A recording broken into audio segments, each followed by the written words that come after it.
봄봄봄 봄이 왔네요. 우리가 처음 만났던 봄의 시작을 알리는 3월입니다. 봄처럼 따뜻한 법 이야기, 우리들의 법 김일중입니다.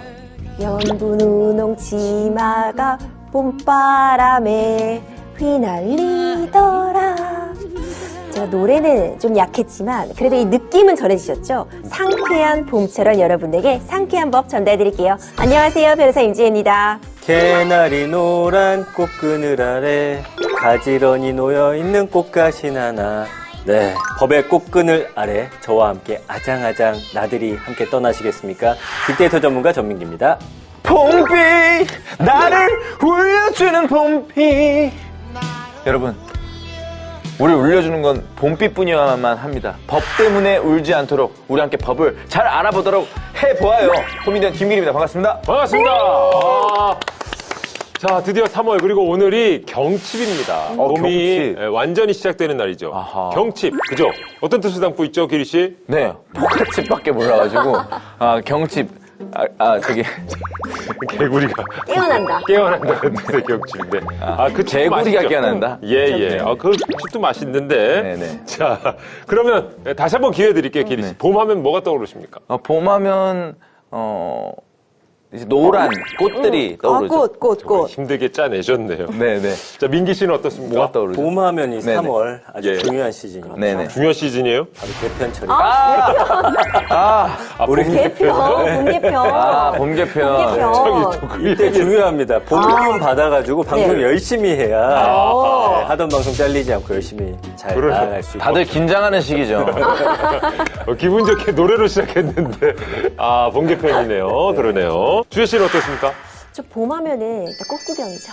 아, 저는 꽃구경. 봄하면 이제 마음도 살랑살랑하니 또 새로운 옷 한 벌 맞춰 입고 너무 싸겠다는 거잖아. 옷 한 핑계가 벌 일단 좋다. 맞춰 입고 네. 이제 봄 구경을 느끼러 나가겠다. 또 이런 의지가 있습니다. 자, 봄은 정말 새로운 시작을 알리는 아주 기운이 있는 그런 희망적인 계절인 것 같은데요.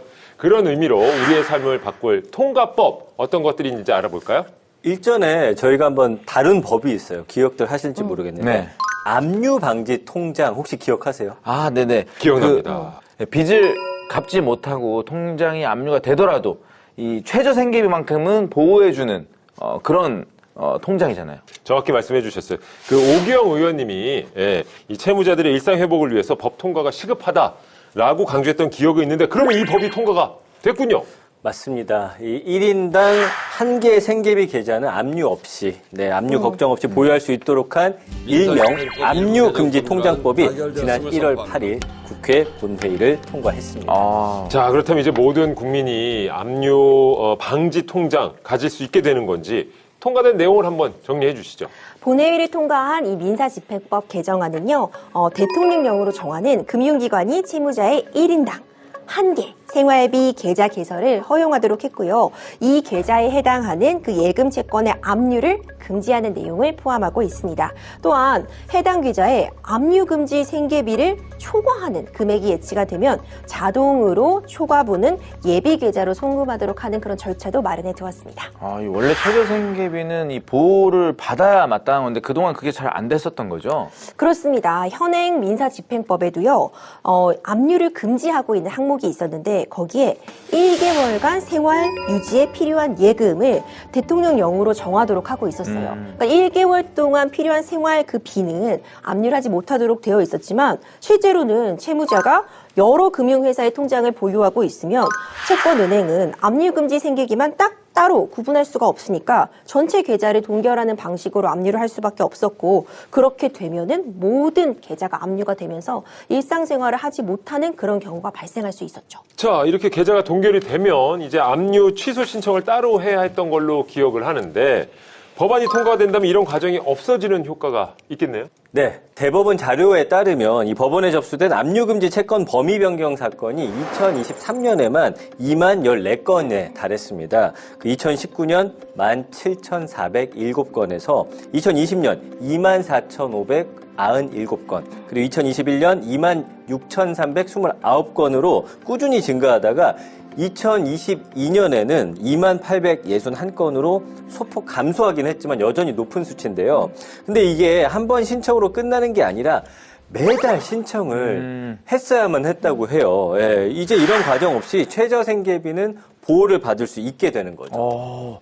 그렇다면 이 통장 어떻게 개설할 수 있는 거죠? 모든 시중은행에서 개설이 가능합니다. 오. 원하는 은행을 방문을 해서 생계비 압류 방지 통장 개설을 요청하기만 하면 되는데 1인당 한 개 계좌만 개설할 수 있고요.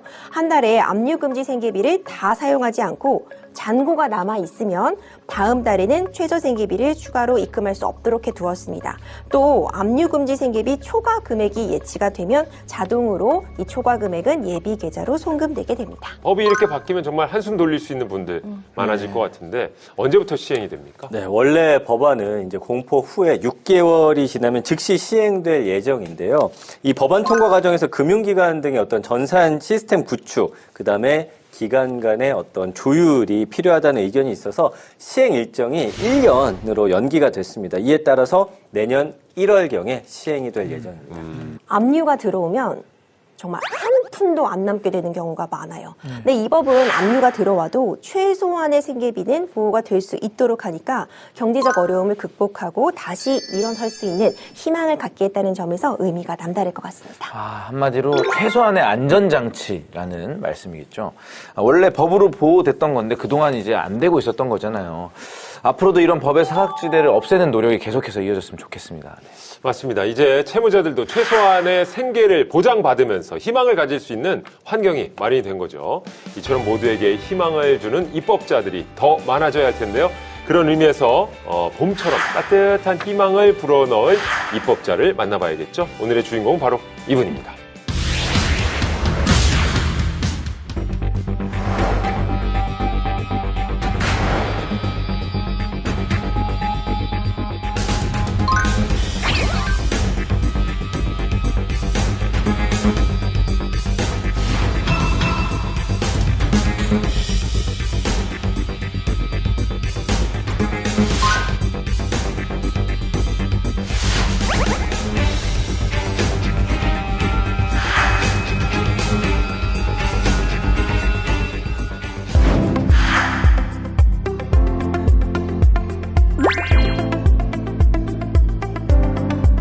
네. 도로가 발전하면 기업이 오고, 네. 기업이 오면 다시 청년들 인구가 보이고, 전주를 살릴 수 있는 방법이 뭘까? 사람들이 다 물어보면 공통적인 질문이 대강법.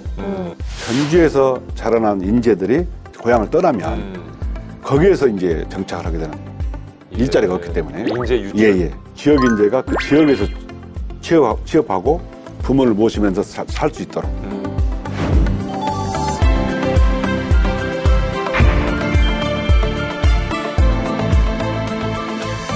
이분의 별명이 말이죠. 한때 저승사자였다고 합니다. 강렬한 카리스마와 섬세한 감성에 공존하는 반전 매력의 소유자. 법도 지키고 꽃도 지키는 꽃을 든 남자 이성윤 의원 모셨습니다. 어서 오세요. 안녕하십니까. 처음 뵙겠습니다. 전주시 을 국회의원 이성윤입니다. 예, 반갑습니다. 네.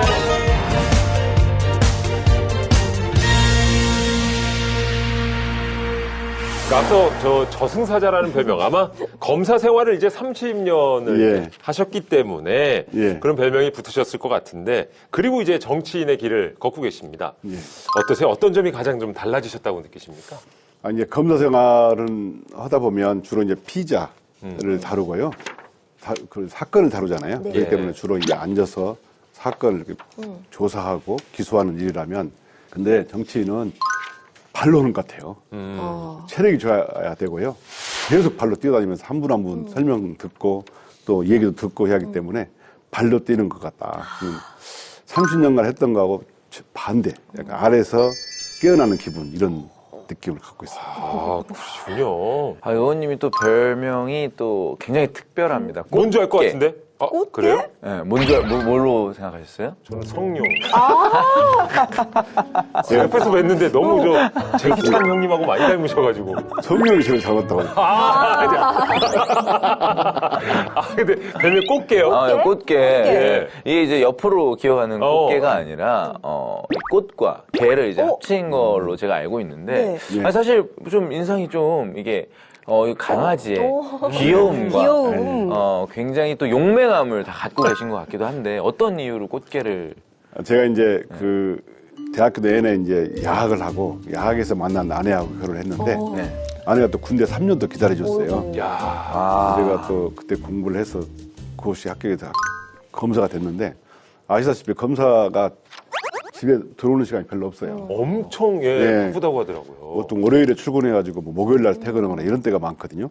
그러다 보니까 아내가 이번에는 아픈 겁니다. 예. 그래서 병원 수술도 하고 아이고. 치료를 해도 안 낫는데 어떻게 할까 하다가 이제 저는 이제 술을 안 먹으니까 네. 아내와 함께 햇빛도 쬐고 운동도 하고 아내가 좋아하는 꽃을 보러 가야 되겠다 해가지고 제가 꽃일을 많이 아니까 아내가 꽃도 좋아하고 꽃을 하나 찾아주세요. 그러면 제가 이제 꽃을 차를 운전하고 아내와 산에 가서 꽃을 쫙 찾습니다. 마치 이제 그 마약 탐지견이 꽃을 찾듯이 꽃을 먼저 확 찾아가가지고 꽃구슬붕이라고 되게 귀한 꽃이 있어요. 야생화인데요. 그걸 찾아주면 아내가 와서 보고 되게 흐뭇해하고 또 그래서 제가 나는 당신을 위해서 꽃을 찾아주는 개, 꽃게. 와. 그래서 붙여진 별명이시고. 본인이 지으셨군요. 아내가 이제 꽃게라고 불러줬죠. 와. 로맨틱하다. 네. 그러니까요. 아니 근데 실제로 정말 야생화에 있어서는 전문가 수준이라고 하고요. 예. 또 꽃은 무죄다라는 책도 출간을 하셨습니다. 예. 정말 야생화에 관련된 책인가요? 예, 제가 이 꽃이 무지한 책이 야생화에 관한 책인데요. 아내와 함께 15년 정도 이렇게 꽃을 보러 다니면서 사진 한 15만 장 찍었습니다. 야생화 찍고 틈틈이 이제 생각해 놓은 것을 글로 썼는데요. 야생화 꽃에 관한 책입니다. 다른 분들은 식물학자나 이런 분들의 책을 썼지만 저는 검사로서 법조인으로서 야생화를 통해서 본 세상 이걸 쓴 겁니다. 그렇다면 의원님은 야생화 중에 비유하자면 어떤 야생화가 떠오르시나요? 제가 야생화를 엄청 좋아해서요. 네. 하나만 찍기는 어렵습니다만 아. 제가 정말 어디 가나 추천하는 꽃이 하나 있습니다. 네. 네. 삼백초라고 해가지고요. 300초. 잎과 꽃과 뿌리가 세 가지가 희달려 300초인데요. 이 꽃이 협력과 서로 그 협동의 상징입니다. 의원님이 또 특별히 아끼는 그런 동생이 있으시다고 하는데 이름도 있습니다. 소철이. 소철이? 의원님께서 아끼는 동생이 소철이와 검사 재직 시절부터 함께 해오셨다고 하는데 예. 소개 좀 해주시죠. 제가 이제 대검에 있을 때 그 순이 이제 인사발령 나면 그 식물을 보내오잖아요. 화분을. 원래 한 10만 원짜리 화분에 덤으로 준 소철이가 있었는데요. 아, 네. 대검에서 줄기가 2개 나고 또 법무부로 가니까 4개 되고 오호. 중앙지검 오니까 6개 되고 이야. 고검에 가니까 또 8개 되고 와. 제가 제일 대화를 많이 하는 친구가 이 소철이었습니다. 식물을 많이 예, 엄청 대화를 많이 했는데요. 예. 결국 제가 국회의원 당선되고 네. 진천에서 다시 국회의원회로 왔는데 꽃이 피었어요. 오. 소철이 볼 때마다 정말 사람보다도 훨씬 오. 변함없이 저를 응원해주고 저도 소철을 응원해주고 안아주고. 아니 이렇게 꽃 좋아하시고 아내분에게는 정말 로맨티스트이신데 과거 별명이 아까 말씀하신 대로 저승사자. 예. 아마 이제 검사 시절에 정말 많은 굵직한 사건들을 이제 맡으셨기 때문이 아닌가 싶은데 그 중에서 혹시 기억에 남는 그런 사건이 있으세요? 제가 저승사자라고 별명을 붙은 이유는 제가 그 서울중앙지검 금조부장을 했거든요. 네. 금융조세부장이 이제 증권가 수사를 많이 여의도 수사를 많이 하면 저승사자라고 붙습니다. 예. 그때- 벌벌 떠는군요. 94년 10월 21일 날 이 성수대교 붕괴 사건이 있었습니다. 제가 그 한강에 들어가가지고 다리를 잘라오고 압수해온 일을 많이 했고요. 예. 그래서 성수대교 붕괴 원인을 밝히는 수사를 했고 그때 32분이 돌아가셨어요. 네. 그 다음에 6월 5일 날 95년 6월 5일 날 산풍백화점이 무너졌어요. 그렇죠. 그때는 530분이 돌아가셨는데 사체를 찾은 분은 430분밖에. 그러고 나서 2014년에 세월호 목포지청장 시절에 세월호 사건이 터져가지고요. 오. 그때는 304분 돌아가셨어요. 돌아가신 분 희생자를 297분을 찾았어요. 95년도, 94년도, 95년도에 대형 참사 사건 수사하고 그 후에 세월호 사건에 통해서 그때 만들었던 법리, 네. 과실의 공동정범 플러스 과실과 고의의 공동정범까지 해가지고 유죄를 받은 사례가 있습니다. 또 의원님을 대표하는 말이 바로 이제 검찰 개혁입니다.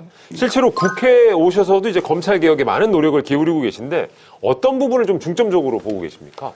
저희가 공수처를 다시 정상화시키기 위한 공수처법 정상화를 위한 법을 만들었고요.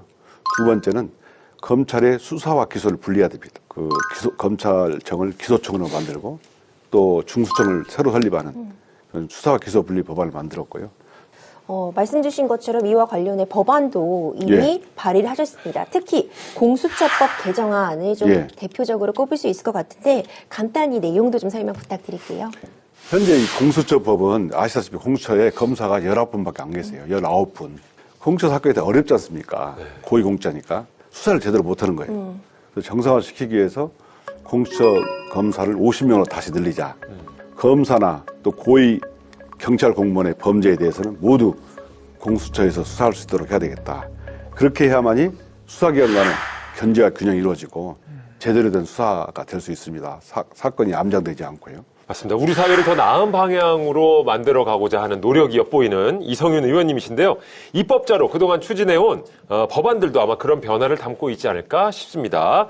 자, 어떤 법안들이 우리 사회를 변화시키고 있는지 하나하나 살펴보겠습니다. 네, 이성윤 의원님과 함께하는 우리들의 법. 오늘의 주제는요, 살기 좋은 고장 만들기입니다. 그 첫 번째 법안은요, 전북에도 광역교통망 구축을 위한 지원이 필요해. 바로 대도시권 광역교통관리에 관한 특별법 개정안입니다. 자, 광역교통망이다. 이게 어떤 것일까요? 쉽게 얘기하면 도시와 도시 간에 연결하는 철도도 있고 또 고속도로도 있고 도로도 있잖아요. 이걸 잘 다듬어서 도시와 도시가 서로 발전하고 편리하게 해서 시민들이 잘 살게 만들자. 이런 법안입니다. 그러니까 뭐 지역 간의 이동을 위해서라도 정말 광역교통망은 꼭 필요한 존재일 것 같은데 특히 이제 전북은 정말 대도시권이거든요. 또 그 중요성이 굉장히 클 수밖에 없습니다. 근데 전북에는 이런 광역교통망이 없다는 얘기잖아요. 대강법이 이런 대도시와 또 그 주변 도시, 예를 들면 서울이라면 주변에 도시, 그다음에 광주라면 광주에 있는 주변 도시하고 이렇게 연결을 쉽게 해주고 교통망을 정비하는 건데 전주는 전주하고 뭐 익산, 군산 또 이런 김제 큰 도시가 남은 도시가 많은데 이 대강법 적용돼서 안 되다 보니까 도로가 30년 동안 계속 열악해지는 겁니다. 지원을 못 받은 건가요? 예. 한 푼도 못 받았어요. 전북에 광역시가 없다는 게 이유인가요? 그렇습니다. 대강법의 적용 대상이 100만 이상의 특별시, 뭐 특례시, 광역시가 돼야 돼요. 아하. 전주는 그 인구가 안 돼가지고 지금까지 30년 동안 지원을 한 푼도 못 받았습니다. 그렇다면 정말 다른 지역과 이렇게 격차가 많이 벌어질 것 같은데 자, 다른 지역 국비 지원 어느 정도 좀 받고 있습니까? 2007년부터 대도시권 광역교통 시행 계획에 따라서 현재 지금 4차까지 진행이 됐는데 현재까지 수도권과 부산, 울산권, 대전권, 광주권, 대구권에 1,252개 사업 177조 5천억 원의 국비가 투입이 됐습니다. 그리고 이제 2026년부터 2030년까지 11조 4,638억 원에 달하는 사업비가 걸린 이제 제5차 시행 계획이 진행이 될 예정인데 지금 의원님께서 말씀해 주신 대로 전북은 조건에 해당이 안 되기 때문에 제외될 상황에 놓여 있는 겁니다. 그렇군요. 이게 광역교통망이라는 것이 실은 도시 발전에도 굉장히 중요한 기반 시설이거든요. 맞습니다. 근데 인구수가 안 된다고 지원 안 해주고 그러다 보니까 더욱더 지역 발전에도 좀 인구도 더욱더 줄어들고. 아이고. 예. 그런 좀 악순환이죠. 악순환인데요. 대강법이라는 게 선순환을 유도하는 거잖아요. 네. 도로가 발전하면 기업이 오고, 네. 기업이 오면 다시 청년들 인구가 모이고, 그러면 자꾸 발전을 선순환이 된다는 뜻인데 대강법이 적용 안 되다 보니까 도로는 열악하고 레스워시는 열악하고 그러면 공장이 안 오고 공장이 없으니 청년들이 떠나고 인구가 줄어들고 지역은 소멸하고 이런 거죠. 그러니까 결국 전북 지역 발전을 위해서는 전북 지역이 대강법에 적용을 받는 게 정말 중요할 것 같은데 대강법 개정안이 그런 내용을 담고 있을 것 같습니다. 맞습니다. 핵심 내용 설명 부탁드릴게요. 대강법에 이제 100만 이상의 도시가 있는데 대강법 적용을 받지 않는 구역이 강원도하고 전북입니다. 네. 근데 강원도는 올림픽을 치르면서 많은 지원을 받았어요. 6조 정도 받았더라고요. 근데 전북은 올림픽도 치른 적도 없고 그렇기 때문에 지원을 한 푼도 못 받았어요. 그럼 어떻게 할까? 저희가 이제 도청 소재지가 있는 전주하고 그 지역의 도시, 하고 교통량하고요. 지금 대강법에 적용을 받고 있는 광주와 그 주변 도시 교통량을 해보면 전주 쪽이 더 많습니다. 근데 지원은 한 푼도 못 받았어요, 지금까지. 예. 영원. 그러다 보니까 서울 왔다 갔다 하잖아요. 네. 교통편이 보통 불편한 게 아니에요. 정말 잘 추진이 돼야 되는 게 이제 전북 뿐만이 아니라 다른 지역을 위해서라도 예. 좀 잘 추진돼야 맞습니다. 예. 되겠군요. 저희가 추진되면 네. 예를 들어서 50만 이상인데 도청 소재지로 본다면 춘천도 해당이 될 겁니다. 아, 춘천도. 그다음에 이제 이런 평가를 해가지고 네. 광주 정도의 교통량이 있는 도시를 해본다면 천안이라든가 포항 정도 되고 이런 기준에 따라서 혜택을 받을 수 있는 도시가 좀 늘어납니다. 야, 그럼 어떻게 보면 춘천이라든지 다른 도시도 지금 전주를 보고 있겠네요. 그렇네요. 그렇습니다. 법안을 의원님을 보고 있을 것 같습니다. 자, 전북권의 발전뿐만 아니라 우리나라 전체의 교통망의 발전을 위해서도 굉장히 그렇습니다. 중요할 것 같은데, 근데 그동안 본회의에 문턱을 넘지를 못했어요. 예, 이유가 있었을까요? 뭐 단연 재정적인 문제겠죠. 재정의 예, 문제. 원이 지금은 아까 말씀드린 것처럼 177조인가요? 그게 투입이 됐는데 대부분 수도권, 대구권, 이쪽 충청권, 대전권에 많이 투자가 됐고요. 똑같이 우리도 대구에 있을 때 그러면 문제는 이런 돈을 재정적인 투자를 해야 하는 기재부 입장에서 보면 여기도 해줘야 되고 저기도 해줘야 되고 불편함이 생긴 겁니다. 그러다 보니까 기재부의 반대가 계속 있어 왔던 거예요. 결국 돈의 문제긴 한데 지역 발전을 위해서라도 사실 통과를 바라는 분들이 엄청 많을 것 같거든요. 예. 이 법이 통과가 되면 아까 제가 이제 그 5차 시행 계획 예. 예산까지 다 나와 있던데 여기에 포함이 돼서 국비 지원 받을 수 있게 되는 건가요? 당연히 그렇죠. 법안으로 들어가면 그 법안의 시행 계획으로 그 법안에 들어가 있기 때문에 법이 그걸 기속력 있는 거죠. 그렇다면 이런 대강법 개정을 위해서 의원님께서는 법안 발의 외에 또 어떤 활동을 좀 하고 계십니까? 엄청나게 활동을 많이 하고. 네. 그러시군요. 네. 제가 원래 전주에서 고등학교를 나왔지만 대부분 서울에서 살았어요. 그렇지만 또 근무지는 지역 목포까지 왔다 갔다 하면서 했는데 네. 전주를 가보니까 사람들이 어떤 표현을 하냐면 마치 전주역에 내리면 네. 평양에 내리는 기분이다. 이렇게. 계속 도시가 쇠락해 가는 거예요. 예. 전주를 살릴 수 있는 방법이 뭘까? 사람들이 다 물어보면 공통적인 질문이 대강법을 빨리 대응을 받아가지고 지원을 받아서 도로부터 개선해 나가야 된다라고 했고요. 이게 전북을 살리는 몇 가지 안 되는 길입니다. 그래서 제가 첫 번째 오자마자 전북만 홀대하는 대강법을 헌법 위반이다 해가지고 헌법 소원도 냈고요.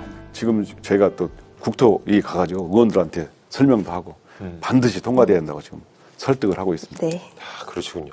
그야말로 눈물 나게 활동하고 있습니다. 네. 참 정말 여러 방면에서 노력을 좀 기울이고 있으신데 지역 소멸 문제가 정말 나날이 심각해지고 있다고 합니다. 예. 하지만 또 지역이 살아야 대한민국이 튼튼해지고 살 수 있다는 말씀도 있는데 모든 지역에 골고루 발전하기 위해서 이 방안 꼭 마련되길 바라보겠습니다. 감사합니다. 자, 계속해서 다음 법안 살펴보겠습니다. 이성윤 의원님의 살기 좋은 고장 만들기 두 번째 법안은요. 혁신도시 지역인재 채용 30%는 부족해 바로 혁신도시법 개정안입니다. 자, 현재 그러니까 비수도권의 지역 인재 의무 채용 비율이 30% 이상으로 알고 있는데 말이죠. 이게 부족하다라는 예. 이야기인 것 같습니다. 그렇다면 법안을 제안하게 된 배경을 저희가 들어볼까요? 전주에 가서 이 낯선 눈으로 보니까 전주를 살릴 방법이 참 몇 개 안 된다고 생각했습니다. 시민들께서는 공장을 유치하고 뭐 이런 말씀도 많이 하시지만 공장을 유치하는 건 되게 시간이 좀 필요하고 노력도 많이 필요합니다. 그러면서 전주에서 자라난 인재들이 고향을 떠나면 거기에서 이제 정착을 하게 되는 일자리가 없기 때문에 인재 유출. 예. 그래서 지역 인재가 그 지역에서 취업하고 부모를 모시면서 살 수 있도록 이걸 좀 만들어 보면 어떨까 찾아보니까 혁신도시법이 있더라고요. 이 지역 인재 채용 비율을 정했는데 이게 시행령에 적혀 있습니다. 30% 정도 하는 것을 이제는 법안에 넣어가지고 한 50% 정도를 하자. 효과를 보니까요. 한 2018년부터 쭉 보면 처음에 시행제는 10% 정도 이렇게 지역 인재를 채용했다면 점점 20%, 지금은 30% 후반대까지 올라갔거든요. 예. 이런 사정을 보면 분명히 효과가 있습니다. 그래서 인재들이 우리 지역 기업에 취업하고 그분들이 부모와 함께 지역을 발전시키고 모시면서 이런 상황을 좀 만들었으면 좋겠다 싶어가지고 네. 이 법안을 만들게 됐습니다. 전주에도 혁신 도시가 있잖아요. 예, 있습니다. 예. 이곳에도 공공기관이 있는 것으로 알고 있는데 여기는 지역 인재 채용이 잘 진행이 되고 있는지 어떤 상황인지 궁금합니다. 안타깝게도 네. 전주에 보면 제가 말씀드린 대로 그 SOC가 발전 안 됐다고 했잖아요. 네. 뭐 공기업 지방 이전을 많이 했는데 지금 이렇게 속된 말로 알짜배기 이런 기업이 많이 안 늘었어요. 그러다 보니까 기업이 한 13개 정도 있는데요. 채용 인원이 많지 않습니다. 근데 채용 비율은 높은데 실제 채용 인원은 몇십 명이 불과해요. 그래서 우선 제일 중요한 것은 공기업을 많이 이전하게 하는 게 중요하겠지만 그와 더불어 비율을 높여서 우리 지역 인재를 채용하게 하고 또 한편으로 이 중고등학교는 전주에서 지역에서 자랐는데 서울로 학교로 가는 친구들이 있습니다. 학부를. 이 친구들이 지역에 와서 대학원을 다니거나 졸업을 안타 하더라도 대학원을 다니면 이 친구들이 지역 기업에 취업할 수 있도록 이게 만드는 게 중요할 것 같다 해가지고 혁신도시법을 개정하게 된 겁니다. 자, 그렇다면 이제 실제 지역 인재 채용을 한 이후에 어떤 효과들이 있는지 수치가 좀 있나요? 네, 그 지역 인재 의무 채용 제도가 128개 공공기관에 적용이 되고요. 지역 인재 채용률은 2018년에 23%, 19년에 26%, 그리고 2020년에 29%, 21년에 34%, 그리고 2022년에는 무려 38%까지 이제 매년 증가하는 추세인데 이 제도가 시행되기 전에 10% 수준이었다는 거를 감안하면은 확실히 효과가 있다는 거죠. 네. 그런데 이제 의원님 말씀대로 우려되는 점도 당연히 있습니다. 이 대표적인 게 특정 대학 쏠림 현상이 좀 발생을 하고요. 한정된 인재풀로 인한 어떤 조직의 획일화, 그리고 전문성 저하 우려와 함께 수도권 지역과 타 지역 대학 출신 지원자에 대한 역차별 같은 게 또 문제점으로 지적이 되고 있는 그런 상황입니다. 그렇군요. 이런 것도 이제 법이 시행된 지 얼마 되지 않아서 생기는 문제점인 것 같은데 이 문제를 해결하기 위한 법안을 그렇습니다. 예. 제안을 하셨습니다. 내용을 좀 짚어주시죠. 고등학교를 전주 지역에 졸업했는데 대학을 타 지역으로 갈 수 있잖아요. 수도권으로 간다. 네. 그러면 그 졸업하는 인재가 다시 유턴은 할 수 있도록. 대부분 이제 고향에 있는 부모들을 모시고 연로오시고 그러니까 예. 자녀분들이 같이 사는 걸 엄청 좋아해요. 그 지역 인재들이 공부를 하고 다시 고향에 들어와 가지고 지역 기업에 일하면서 지역도 발전시키고 조건을 약간 완화하는 의미에서 대학원 수료자에게도 이렇게 지역 인재로 볼 수 있도록 법안을 다시 개정한 겁니다. 예. 말씀 주신 것처럼 다른 지역에서 대학을 졸업해도 예. 지역 인재 채용 자격을 주도록 만들어 두시다 보니까 예. 그 유턴 효과, 유턴 예. 인재들이 또 다량으로 유입될 가능성이 있어 보입니다. 예. 제가 이제 전주역에서 이제 서울 용산역까지 일주일에 많으면 4번, 보통 한 2번 내지 3번은 타는데요. 그때 청년들을 만날 때마다 제가 물어봤는데 그런 얘기를 해준 겁니다. 저한테. 자기는 대학 졸업하고 고향에 가서 부모님을 모시고 싶은데 기업이 적기도 하지만 자격이 안 된다. 그 자격을 좀 넣어달라라고 요구를 해가지고요. 이 법안을 생각하게 된 겁니다. 자, 그렇다면 이제 의무 채용 비율을 50%로 상향할 경우에 확실히 뭐 지역 인재 공급 또 공공기관 수용 능력 충분하다고 보시는 겁니까? 충분하지 않지만 그래도 조금씩 나아지는 효과가 있고요. 예. 저희가 노력해서 다시 2차 지방 공기업 이전, 공공기업 이전 계획 있잖아요. 근데 최대한 많이 반영을 시켜서 공기업들이 전주, 지방에 많이 오게 해야죠. 이 혁신도시법이 통과가 되면 예. 이 지역 청년들의 취업 문제와 우리 지역 발전에도 큰 도움이 될 것 같은데요. 예. 지역 인재 의무 채용이 좀 더 효과를 발휘하기 위해서는 또 어떤 추가적인 조치가 필요하다고 생각하시는지. 알짜배기 기업이 와야 되니까 그 기업이 올 수 있도록 인센티브를 주는 게 중요할 것 같습니다. 예를 들면 조세감면이라든가 보조금 지급이라든가 이런 또 그 기업에서 생산한 물품을 많이 사주거나 또는 많이 이용해 주는 거 이런 인센티브 제도를 좀 만들 수 있도록 저희가 그 자치단체장들에게 많이 촉구하고 있습니다. 아무래도 그렇죠. 뭐 좋은 기업들을 또 유치하려면 유인책이 필요합니다. 예. 맞습니다. 좀 의원님도 말씀하셨듯이 정말 수도권 집중 현상 심각한 문제일 수 있죠. 하지만 또 청년들이 수도권으로 향하는 걸 뭐라고 할 수는 없어요. 왜냐하면 또 양질의 일자리를 찾아가는 문제이기 때문에 말이죠. 해서 지역에서도 이 청년들이 잘 열심히 일할 수 있는 좋은 일자리를 유치하는 것도 굉장히 시급한 문제일 것 같습니다. 그 의원님께서 국회에 들어온 후부터 지금까지 정말 많은 법안들을 발의하셨는데 그 중에서도 이 22대 국회에서 꼭 해결해야 할 시급한 법안이 있다면 또 뭐가 있을지. 글쎄요, 혹시 의원님의 1호 법안이 아닐까 저는 개인적으로 그렇게 생각하는데 어떠세요? 저는 선거 때부터요. 김건희 특검법을 1호 법안을 냈고요. 제일 먼저 냈습니다. 그런데 이제 아쉽게도 거부권이 막혀서 네. 안 됐는데요. 반드시 그 김건희 특검법을 관철시켜서 제대로 된 진상규명 및 처벌을 할 수 있도록 하는 게 제일 중요할 것 같고요. 검찰 개혁이 굉장히 중요합니다. 국민들이 검찰로부터 최소한 불이익은 받지 않겠구나라는 생각이 들도록 신뢰를 받는 일이거든요. 수사 기술을 반드시 분리하고 사조직을 반드시 없애고 이런 검찰 개혁을 반드시 이뤄내겠습니다. 아무래도 이제 좀 이제 봄나들이 계획을 많이들 준비하고 계신데 예. 전주로 또 여행 가는 걸 좋아하시는 분들 굉장히 많거든요. 정말입니까? 아 그럼요. 네. 전주에 오시면 네네. 그냥 한옥마을만 보지 마시고 그렇죠, 그렇죠. 한옥마을만 보고 뭘 알려주셔야 돼요. 한옥마을만 보고 거기서 초코파이 사가지고 예. 여수 앞바다 가서 그걸 드시고 여수에 주무신다는 거예요. 그러다 보니까 한옥마을은 그냥 전만 찍고 간다고 소문이 나고 예. 여수 앞바다 가면 전주 그 특정 업체 예. 초코파이 껍질이 떠다닌다는 거예요. 아이고야, 이거 참 슬픈 현실이네요, 진짜. 예. 예. 의원님께서 한옥마을이- 코스를 한번 좀 추천해 주세요. 제가 그 문화에너지라 해가지고 네. 전주가 1000년 동안 정말 그 정신, 맛, 문화, 멋, 정신가치의 중심지였습니다. 네. 그래서 이 부분에 대해서 제가 연구를 해가지고 전주 오면 주무시고 가지 않을 수 없도록 만드는 게 중요하고요. 예.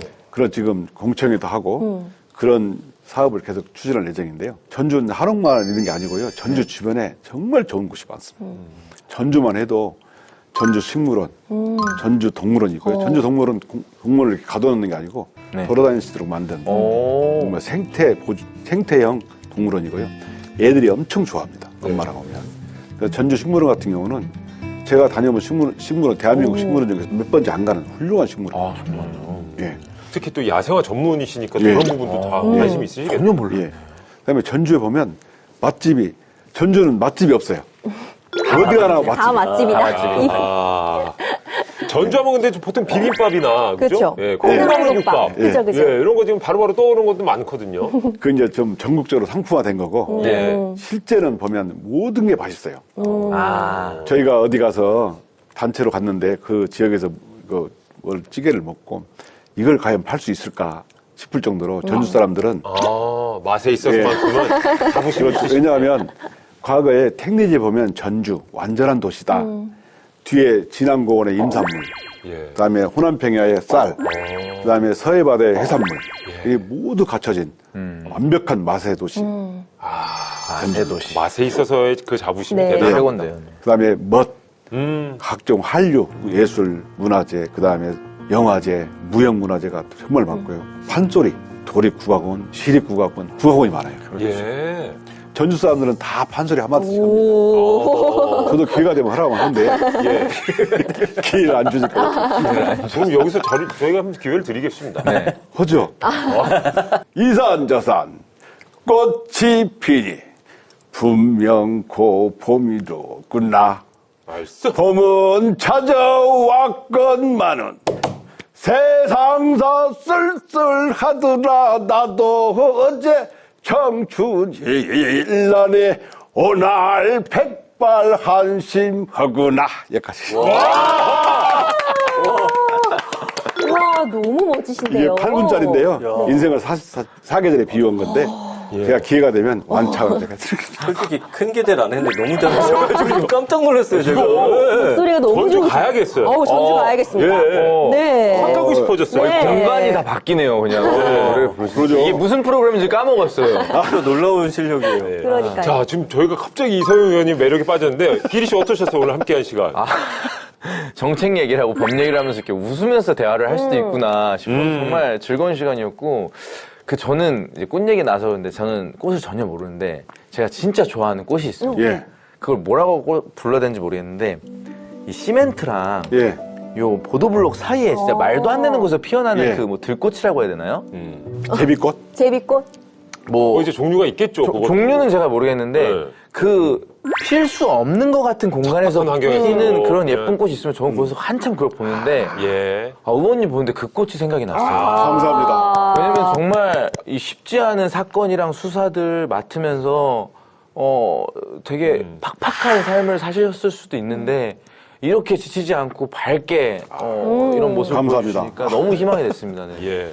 정말 다양한 매력에 좀 반하게 됐고 네. 꽃게 그다음에 저승사자 두 가지 별명이 정말 다 갖고 계시는구나. 그래서 국민을 대할 때는 꽃처럼 대해주시고 예. 또 국회에서 뭔가 법안을 만들거나 또 누군가와 이제 맞서야 할 때는 저승사자 같은 모습을 유지하면서 국민들을 위해서 열심히 뛰어주시기를 아유, 감사합니다. 부탁드리겠습니다. 저는 오늘 의원님 뵈면서 삼행시 하나 준비했어요. 아 진짜요? 삼행시. 삼행시 띄워드리고 싶습니다. 크게 외쳐주세요. 좀 띄워주세요. 네. 이 이 꽃, 저 꽃, 야생화를 찾아다니는 섬세함과 성역 없는 수사를 해온 날카로움을 가지고 윤택한 지역 경제 발전을 위해 꼼꼼하게 법안도 만들어주세요. 해보자. 천재네요. 그 잠깐 사이 어떻게 생각을 해냈어요? 와. 기가 막히죠? 대단하죠. 천재시네. 저기 영광입니다. 과거 봤으면 장원급제예요. 그렇죠. 예. 지금 막 장원 문제 몇 번 했어요. 근데 제가 다 의원님과 얘기를 하면서 생각한 내용이에요. 네. 그러니까 섬세함을 감사합니다. 갖고 계신데 사실 날카롭게 수사해온 그 모습이 딱 눈빛에서 보이거든요. 그런 감사합니다. 섬세함과 날카로움이 있다면 법안들도 정말 멋지게 완수해 나가실 것이라 믿습니다. 자, 이렇게 멋진 삼행시도 들어보셨는데, 자, 이제 22대 국회에서의 포부 있으시다면 한 말씀 해주시죠. 저는 그 검찰계 포럼의 제가 대표입니다. 그래서 지금 말씀드린 대로 검찰을 국민의 품으로 돌려주는 거 반드시 하고요.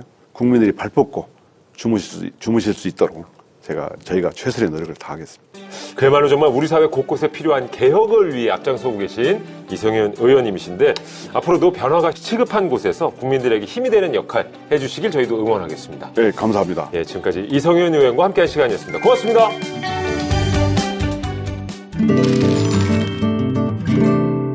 법을 몰랐다고요? 아니면 법을 잘못 알고 계셨다고요? 제대로 법 읽는 방법을 알려드리는 시간입니다. 법!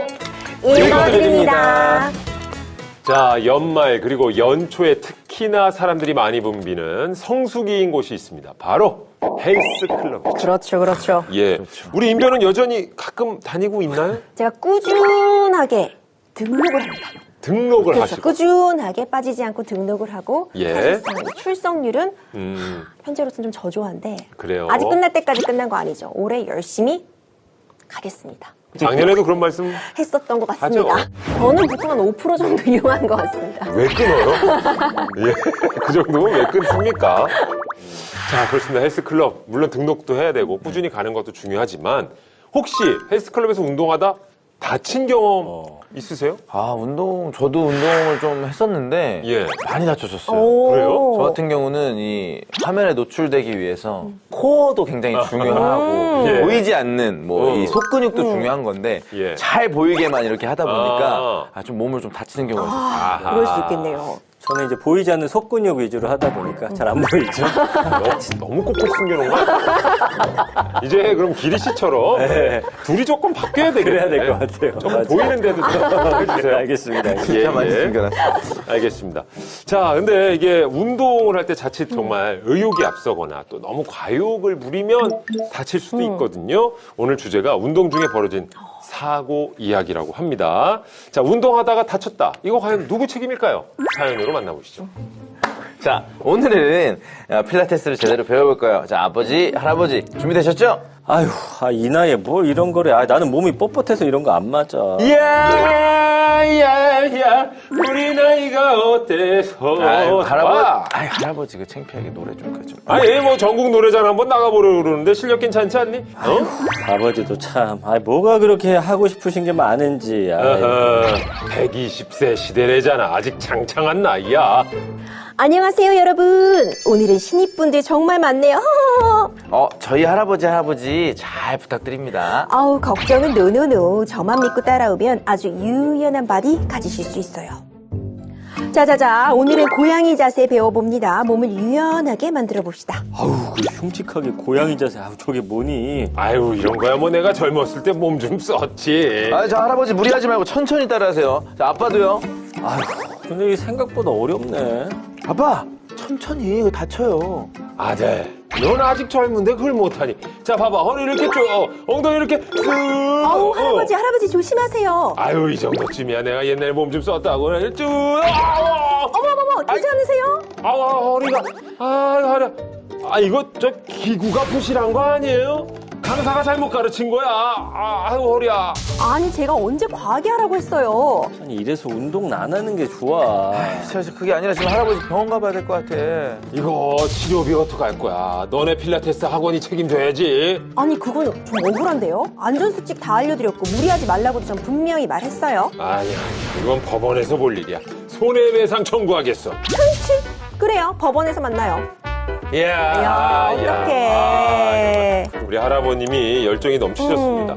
이 필라테스가 보기엔 뭐 쉬워 보이지만 막상 하면은 굉장히 어렵고 맞아요. 땀나는 운동이더라고요. 필라테스 정말 힘들죠. 예. 특히 강사로 나오신 우리 임주혜 씨. 필라테스는 배워보셨어요? 저 필라테스 굉장히 좋아하죠. 좋아. 근데 느낌이 있지 않았어요? 강사 역할에서 많이 또 수강을 해본 느낌이 있었죠. 아, 그렇습니다. 네, 근데 저도 꾸준히 등록을 하는데도 출석률이 저조해서 늘 문제입니다. 등록을 뭐 여기저기 많이 해주셨네. 자, 근데 정말 과연 이 허리를 다친 문제, 강사의 문제인지 아니면 수강생의 문제인지 애매합니다. 실제 있었던 이야기죠? 네, 이 실제로 2018년에 필라테스 학원에서 매트가 앞뒤로 움직이면서 전신 운동할 수 있는 리포머 기구를 사용하던 수강생 A씨가 실제로 겪은 사고입니다.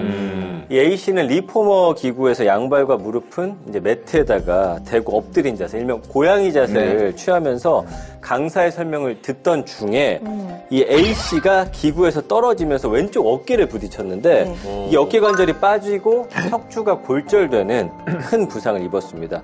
그래서 A씨는 학원과 강사를 상대로 치료비와 약제비, 보조구 비용 등 총 5천여만 원을 배상을 하면서 소송을 제기했습니다. 야, 5천만 원이면 너무나 큰 돈인데 이거 재판 결과가 어떻게 됐죠? 재판부에서는요, A씨가 제기한 그 비용 가운데 사고와 직접적으로 인과관계가 없는 비용은 제외하고 나서 1,300여만 원이 실제로 손해다 이렇게 봤습니다.